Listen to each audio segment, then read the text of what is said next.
Okay, we're pulling people in after our first activity on our talking chips. So hopefully we are able to share some ideas on some of our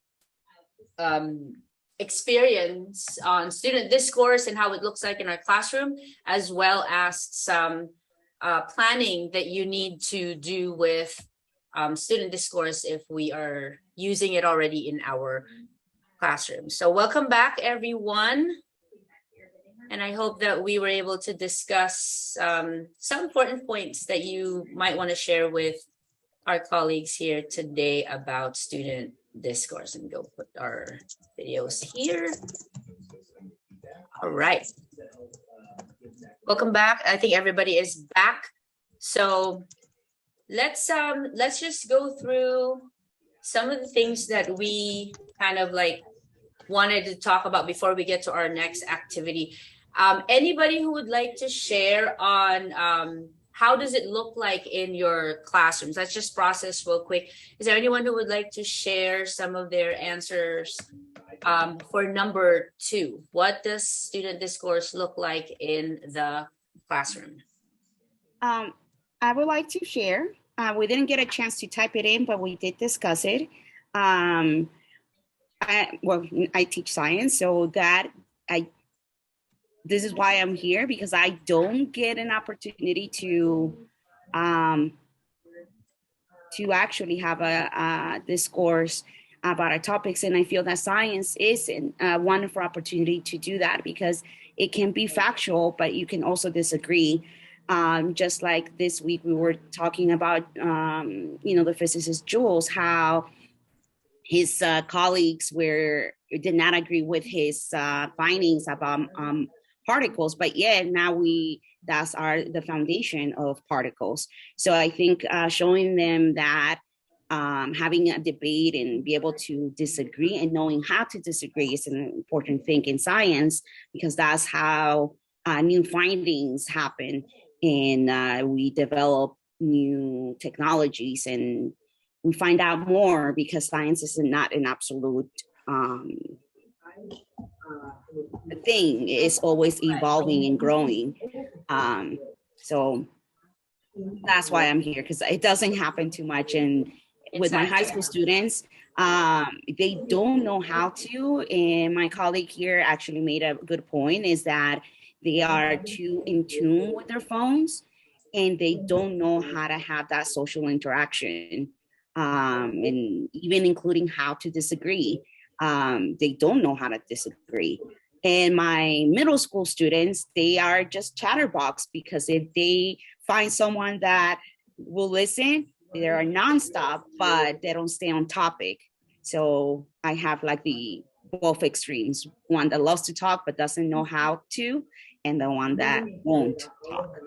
Right. Yeah, that's actually a good point, Ms. Green, about student discourse. And today we're going to define what student discourse really is and how we can actually create that classroom norms when we actually implement student discourse. So that's a part of what we will be doing.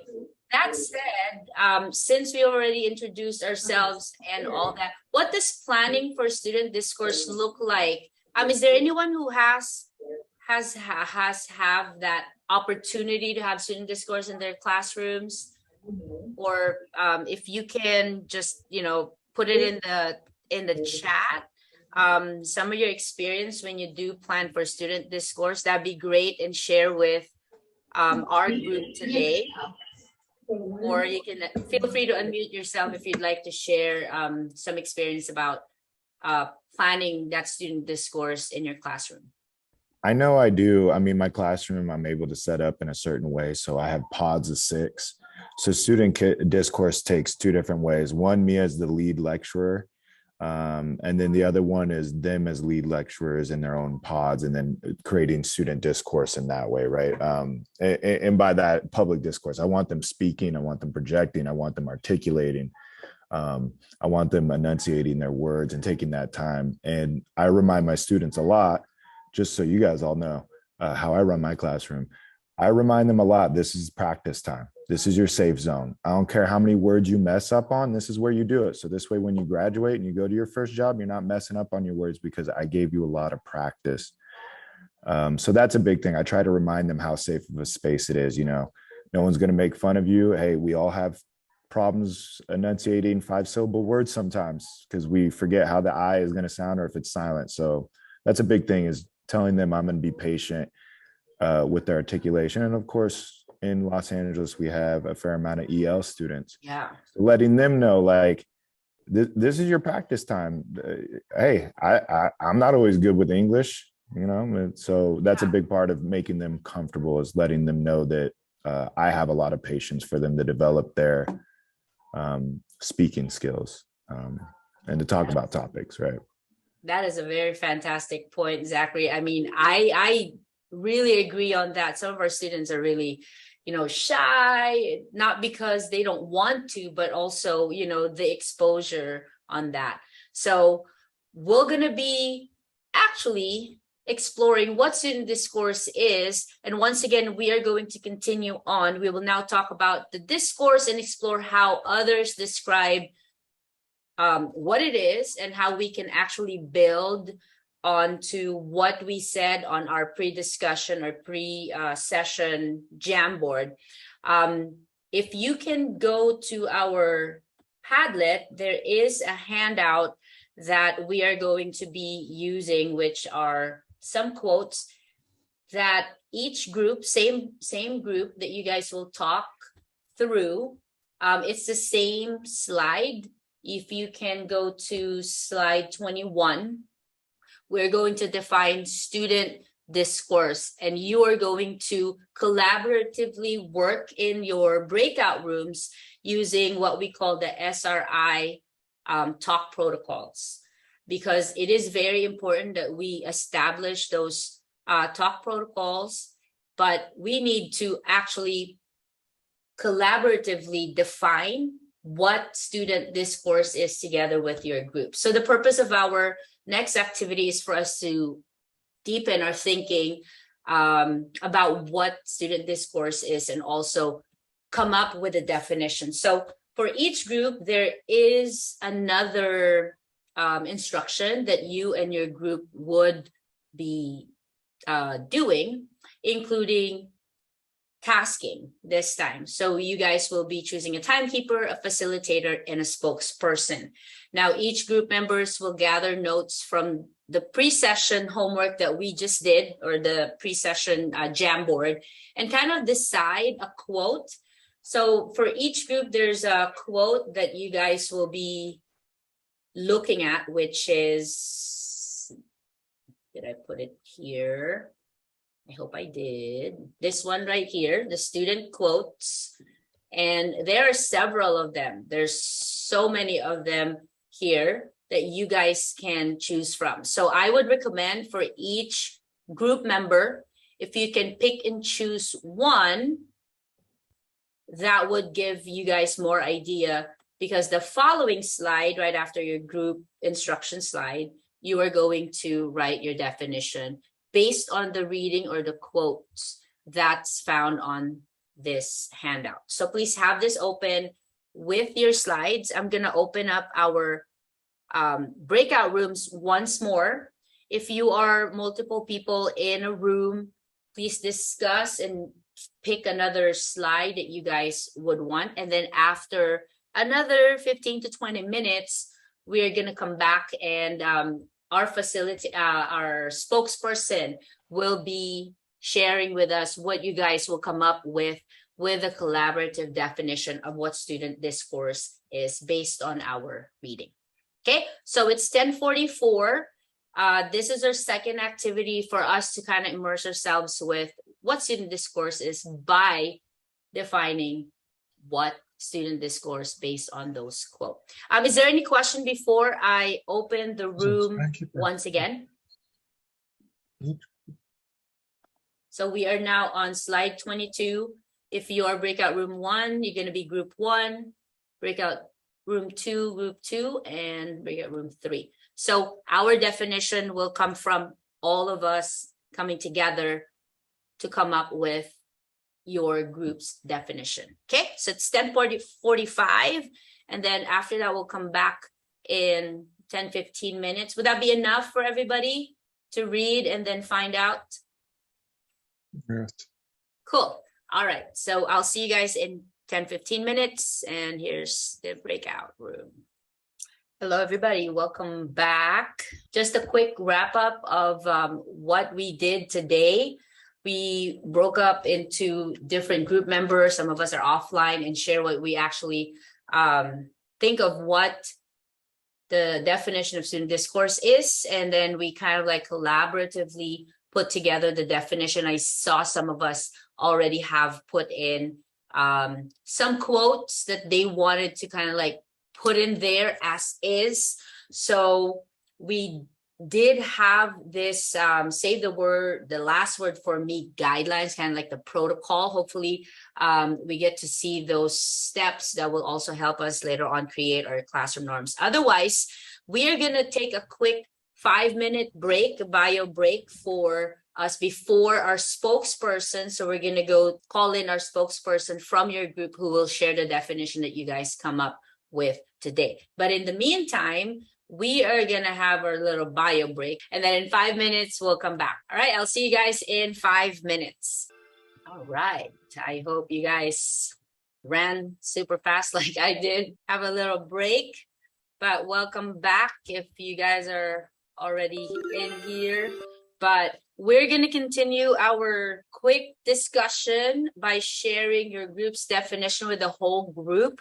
If you guys would like to share your screen to show everyone your group slide collaboration, please do so. I will stop my sharing, and we'll just go in order because we're only 3 groups, room 1, 2, and 3. And I think Elisa's group, I think you guys have split into 2 different slides as well. So we're gonna get started with room 1 with Erica's group.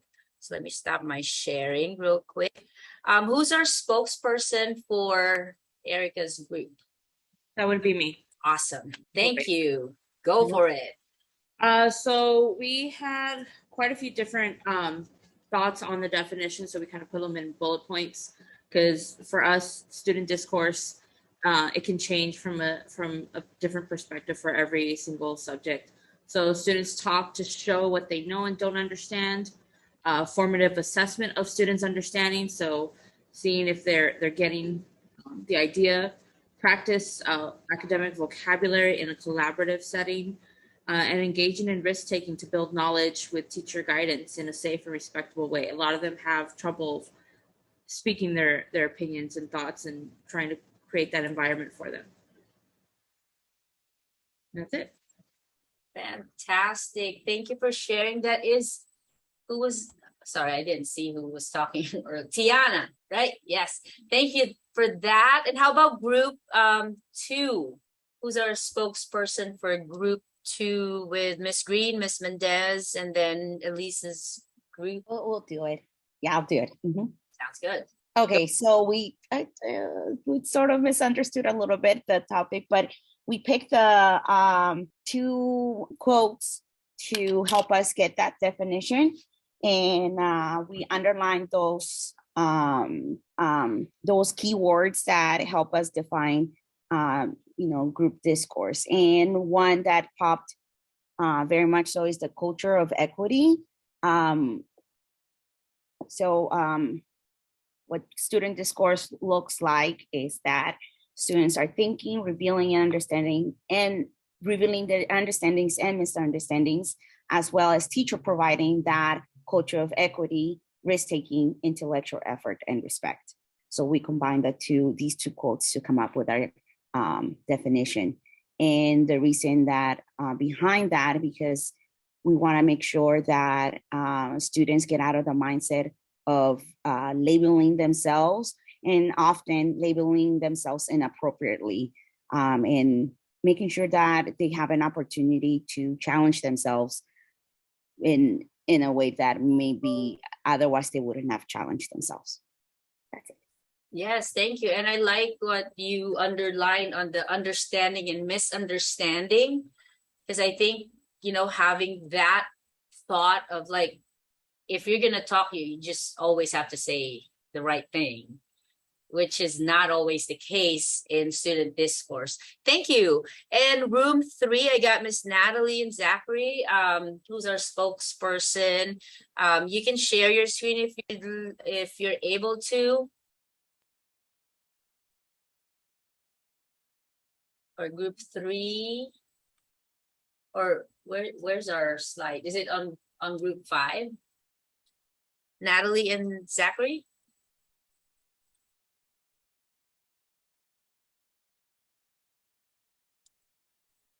Or I also see group 5 on slide 32.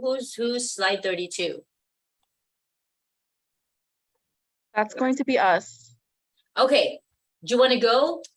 Yeah. Sounds good. All right. Okay, so it's going to be 2 slides, 32 and 33. 32 and 33. 32, it's going to be understanding and executing the social emotional learning in the classroom. SLE does not only target students with learning impairments, but also gen ed students as well. This allows all students to feel comfortable in sharing their own thoughts and feelings, and that way they get that confidence. With a more positive attitude towards students can be more proactive in the classroom and with schoolwork. And then another significant Give me a second, I'll give it to you, or yeah, so you can get closer. That way you guys can hear her more clearly. Yes, sounds good. Thank you. and then we broke out into like smaller group. The other quote that we decided on that was significant to us was quote number 3: together in the context of a rich task, teachers talk moves help build a classroom culture of equity, risk-taking, and intellectual effort and respect. We thought that creating a classroom culture creates a safe zone for students to share ideas, knowing they'll be respected and thoughts will be honored. And then our plan will continue to check in with our students, making them feel that they are cared for, and not just like prioritizing their academics. Of course, academics are should be prioritized, but also along with like their social emotional needs. As similar to the other quote that we were talking about, how social emotional learning is in the classroom is important, and it is a way that teachers should be modeling respect in a school setting for students to build confidence and build their intellect in the classroom while carrying it on to the real world. Nice. That is a very nice thought. And I know that, the social emotional is a big part of our organization's, goals for this year. And I think the content that we teach is basically just a vehicle where we can actually have our students practice respect. And I think teachers are, we are the mediators in how our students can practice that respect as they are actually doing student discourse. Thank you for that. Just to come back to our Jamboard earlier, now that we have that understanding of what is meant when we say student discourse based on the text that we read, we are going to think back on these Jamboard responses that we have. So let me just go back to that real quick so we can, the pre-session Jamboard that we have as to why the discourse is important. So it is actually important because we actually have this, what we call discourse framing. So this is much of what you all shared can be actually thought of as a part of these 4 distinct frames. The first one being is equity. And I saw on some of the slides, we talked about student equity for all students, and so that's one. And ensuring that all our students have a voice to and participate in the learning. It actually helps that confidence, which I saw on some of our slides earlier, and actually a classroom community. So that's one. The second one is 3-dimensional student learning. So just to share with you, because I'm a science teacher ever since, our standards covers 3-dimensional learning through practices, disciplinary core ideas or knowledge, and seeing the real world connection of the content they're learning. So the discourse framing 2, which is a 3D student learning, basically requires the students to build their academic and discipline specific language as they immerse themselves in the student discourse. Also, the third one is all standards, all students, and engaging all our students in the learning process, which is important because it actually ensures equitable access to the content, not just for science, but to the content itself. And lastly is, of course, your formative assessment. And I think I saw one of the slides sharing about formative assessment, because listening to what students say actually helps in guiding our instruction while actually, listening to our students as they go through that discourse. So it is really important that we help our students develop student discourse and their skills in talking with their peers, because it actually promotes these 4 frames that we have been actually doing, even without knowing. So that said, we are going to go back to our Jamboard, and there are icons here that we have on the upper left-hand side of our Jamboard. Just real quick, if you can move these icons, the cloud is basically, let me go back to the cloud is formative assessment. If you think that note card that you placed in there is formative assessment, you drag that word cloud towards the note card or the sticky notes. If it applies to all standards and all students, you drag the heart going towards it. So there's the heart. And then for the 3D one, if it developed the language, 3-dimensional, then you drag the 3D, and then the E, it promotes equity, just drag it onto it. So we'll just spend about a couple minutes for this one. If you can drag at least one for yourself, please do so. And we're gonna kind of like share out real quick on what we have so far, like effective communication of information. What discourse framing are we covering in terms of our 4 distinct frames? Okay, so go ahead and do that, and then I'll jump in also as we look at it. Can you please project the meaning of each symbol again for us? Yes. Yeah, I'm also answering. All right, here we go. So equity for student participation, 3D. So develop their language using 3-dimensional skills, content, and real world connection.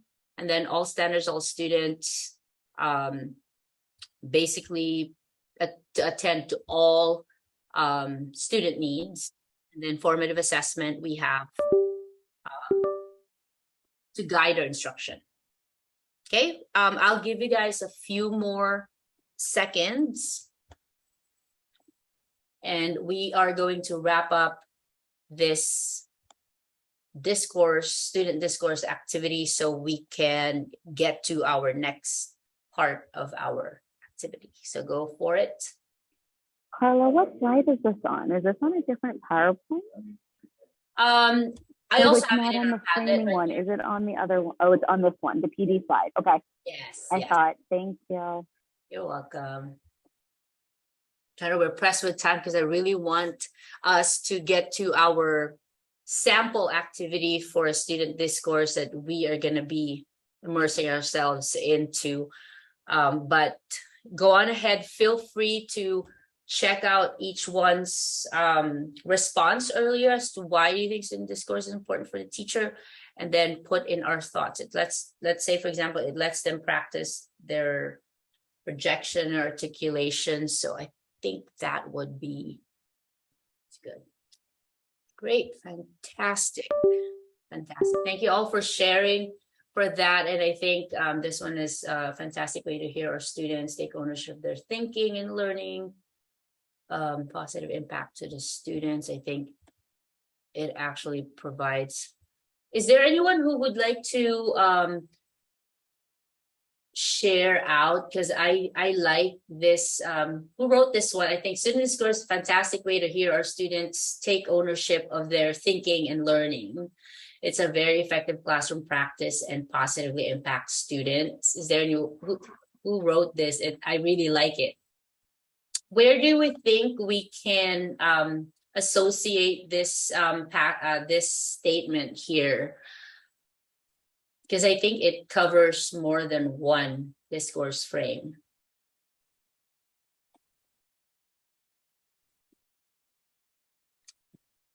Otherwise, we are going to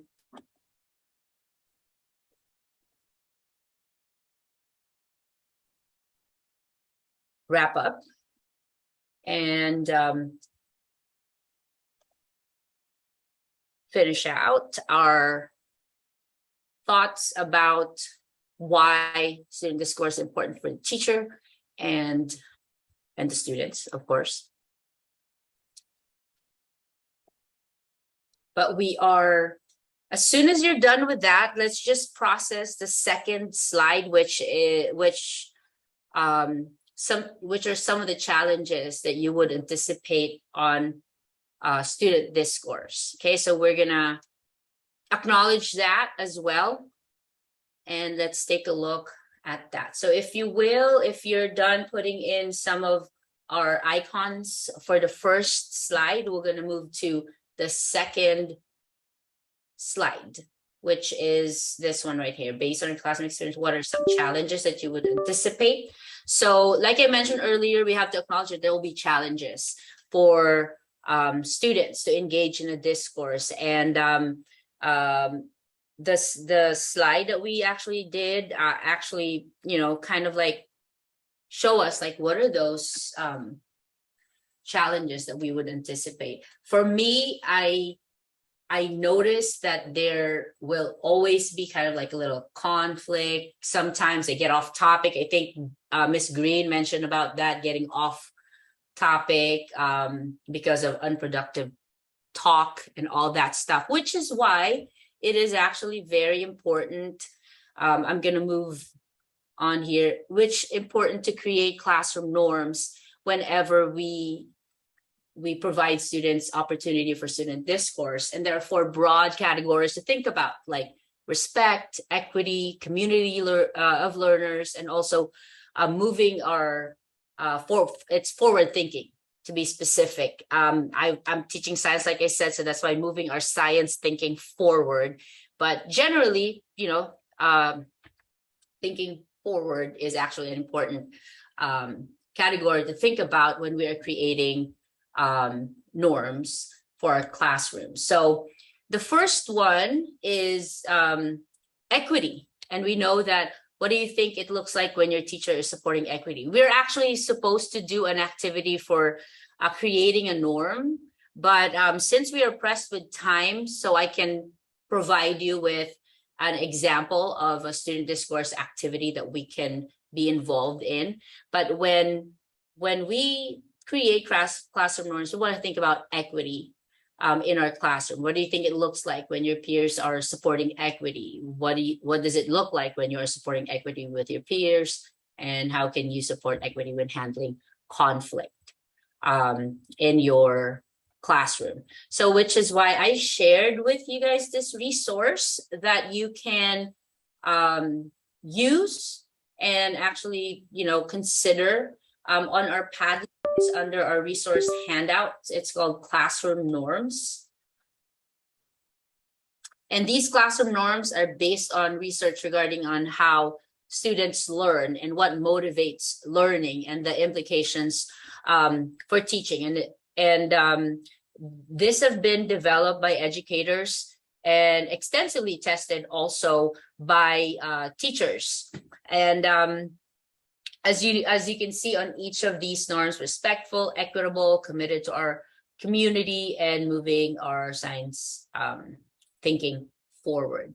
So I just wanted to share with you about this great resource that I I got from the PD myself on student discourse, which I would definitely recommend for you to consider, especially when you start planning your discourse.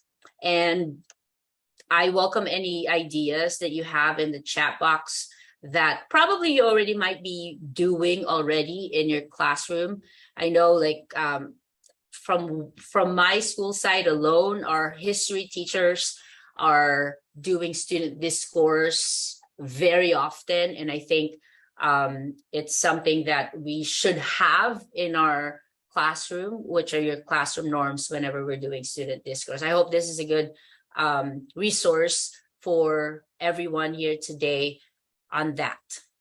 So that said, please save that if you will. The Padlet will be available for you for your own time, and we are gonna get going. So we're going to just summarize the key points that we discussed so far in terms of what student discourse is, what it means, and why it's important for teachers and students. So we'll start first in order to build success for student discourse in not just in science, but in all our classes. So first off, in order to allow students to become proficient in discourse, we need to establish our classroom norms so students will feel safe. I think Zachary, I think, was the one who mentioned about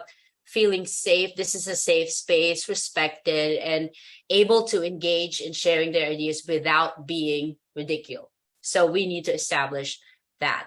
And second, there are several reasons why having students engage in discourse in the classroom, because it is valuable for both teachers and students because of specifically these three important discourse frames that we just saw. So the fourth one is on the next ladder, but we have equity. It promotes equity, three-dimensional student learning, skill building, critical thinking, and also connections with the content, and also promotes community of learners, all standards, all students. And the next one is the most important overarching frames that make discourse in the classroom valuable is the opportunity for teachers to use what they hear from the students for formative assessment. As you know, formative response to that assessment can happen in a very short period of time. And we can actually tell that, like when we do our check for understanding, it actually could help develop later on, some instructional plans that we can use and guide us for the next day, for example. So I don't know, why is it black? Sorry, the dark one is called formative assessment. I don't know if I changed the font on that, but the next letter is formative assessment. And finally, when classroom norms are in place and the appropriate support is provided to engage in discourse, all students in the classroom can participate in learning and create a classroom community to develop and communicate ideas based on your discipline. So not just for science, but based on your discipline. And that, I believe, would help us kind of like successfully implement the discourse in our classroom. And let me just put in extra ones. If you have time as well, on our resource, there's this Talk Science Primer. This is specifically for science, but this is actually a good resource for us to kind of like get started with student discourse. What is academically productive talk? Maybe you can share that with our students as you prep them for student discourse. Isn't all classroom talk productive, and so on and so forth.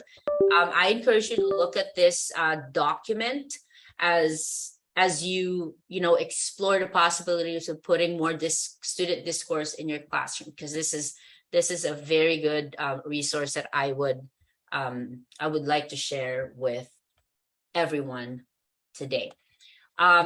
Just note also, I just wanted to the classroom norm spotlight that I'd like and I saw in our definition of student discourse is the modeling of respect and having a safe space to share. I thought I'd go back to this one because it always starts with respect. Even if you disagree, if you show respect, it's really easy to talk and share ideas with each other, even if a student may have had misconception on the topic in itself. If we show respect, people will actually work well together, even if one disagrees and all that. So I hope this is something that we also emphasize in our classroom when we start our student discourse. With that said, we do have a few more minutes to 11:35 right now. I think we're making good time, but I would love to share a student discourse that we use in the science classroom. We do use a 5E model of instruction that uses a cycle of 5E. Engage, explore, explain, and elaborate and evaluate. But in student discourse happening in the science classroom, it's like engage, explore, explain, and all that, to expose our students with what is the connection of a certain phenomenon in real life, and then how is that connected to the content that they're learning for your subject, particularly in science. And so we are going to take a look at an activity that we do in the classroom. We are here and we're going to particularly use a question formulation technique as a part of your student discourse. So we're now going to put ourselves in a student hat. And when we start our lesson in science, we actually use what we call an anchoring or investigative phenomenon. Anchoring phenomenon are what they can observe in real world that actually can be explained by science. So that's what phenomenon means in science. So, and asking questions is always kind of like the beginning of like engaging into the content that we will be teaching later on. And I think other subjects can also take that idea to their own content subject. So we are going to quickly immerse ourselves with that. So we're going to use what we call the question formulation technique. So question formulation technique has the following elements, like a question focus, produce your questions, improve your questions, prioritize questions, share and discuss the next steps, and reflect. So these are the steps. But as you know, as a teacher, I've experienced like, okay, what question do you have in mind after watching the video? Some students would like, why did they make the video like this or something, which is like super off topic. So, but that is a part of the question formulation technique. But we are going to kind of like practice this for the next few minutes. But we are going to use a phenomenon. We're going to go back to this one. And I think in our activity, we have this as well, is to look at this video. And it's on our Padlet also.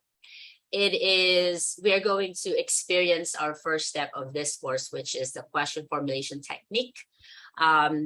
You will have the choice to either use this link right here at the bottom of the slide for like a self-paced reading of why mantis shrimp is my new favorite animal, or you can watch the video also on the Padlet. I mean, since we are a small group, would you like to just watch the video?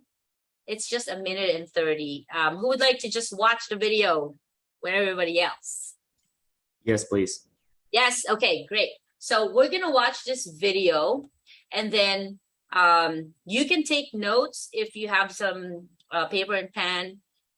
there about like ideas from the story that you find interesting, maybe some questions that you have about the mantis shrimp. And then after that, if we can keep our conversation in here together in the main room so that we can maximize our time together. So I'm gonna go click this.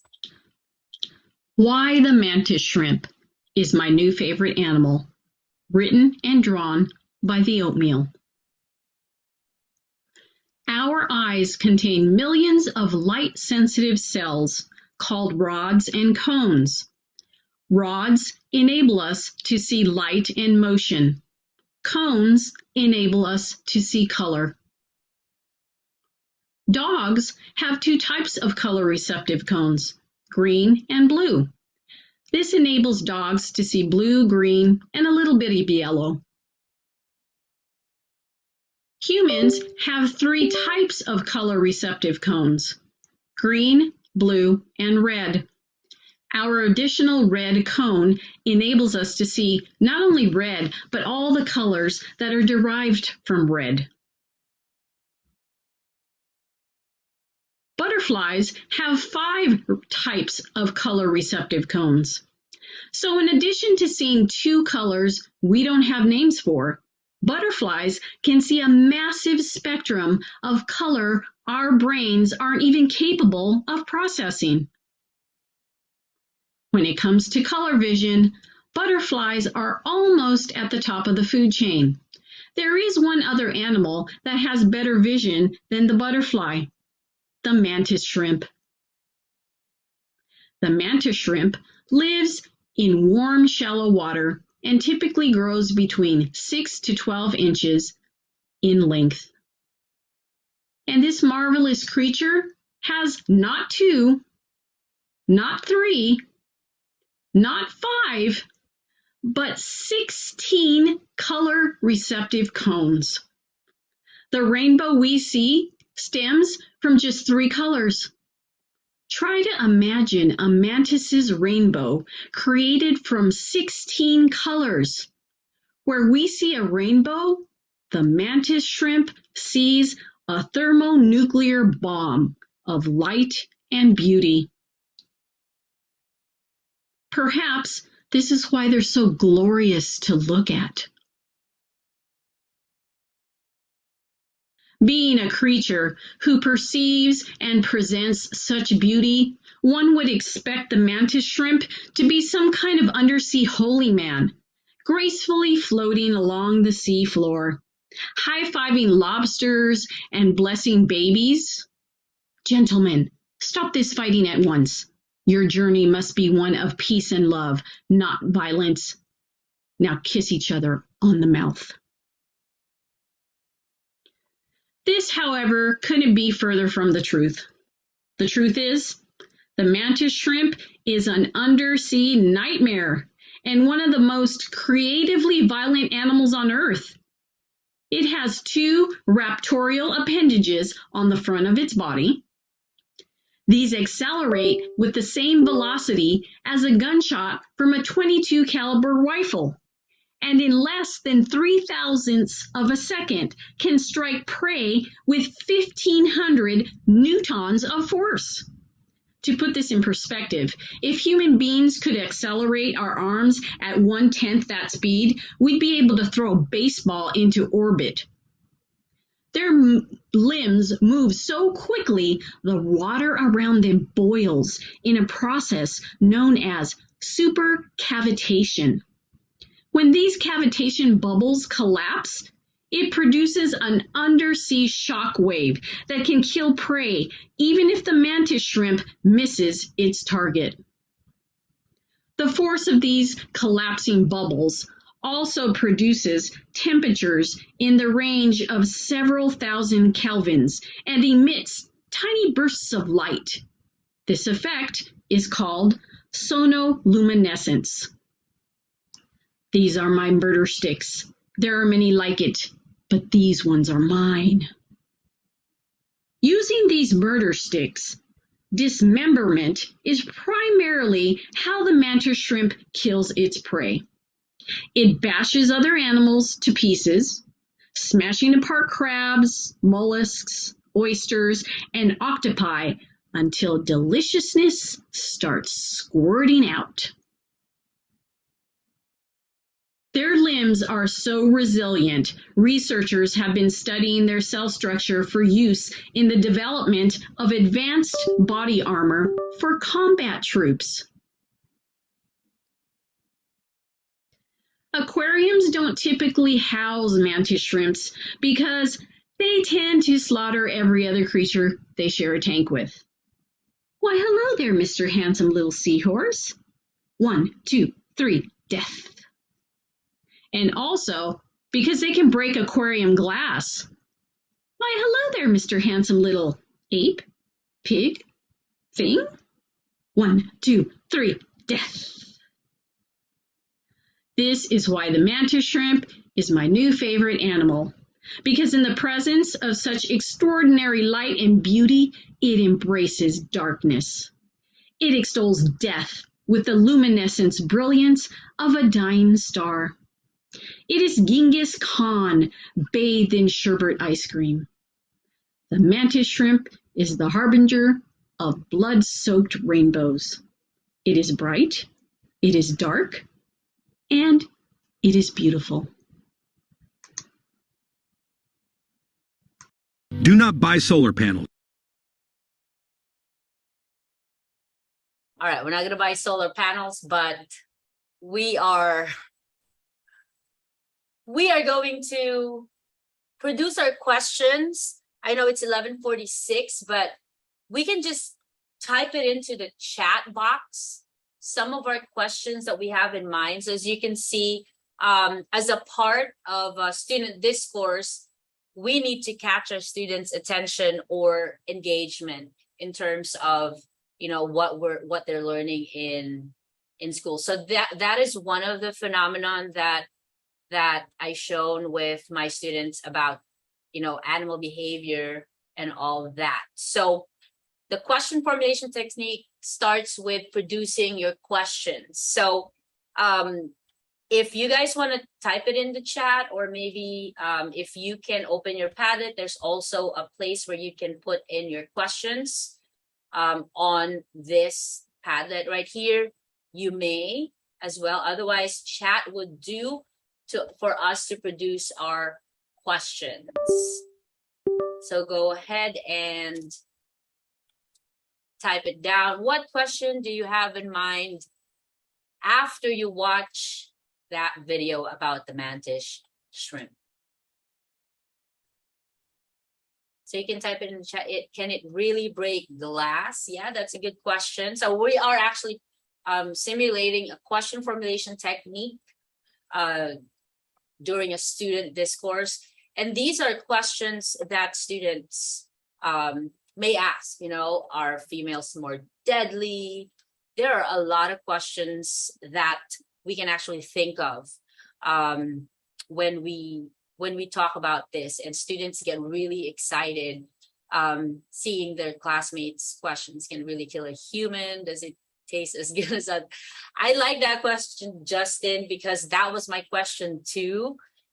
Do they taste the same as a regular shrimp or no? Right? But we see different types of questions our students may ask. I'm just going to go to the slides. We don't need to do the Jamboard, so we're not flipping back and forth.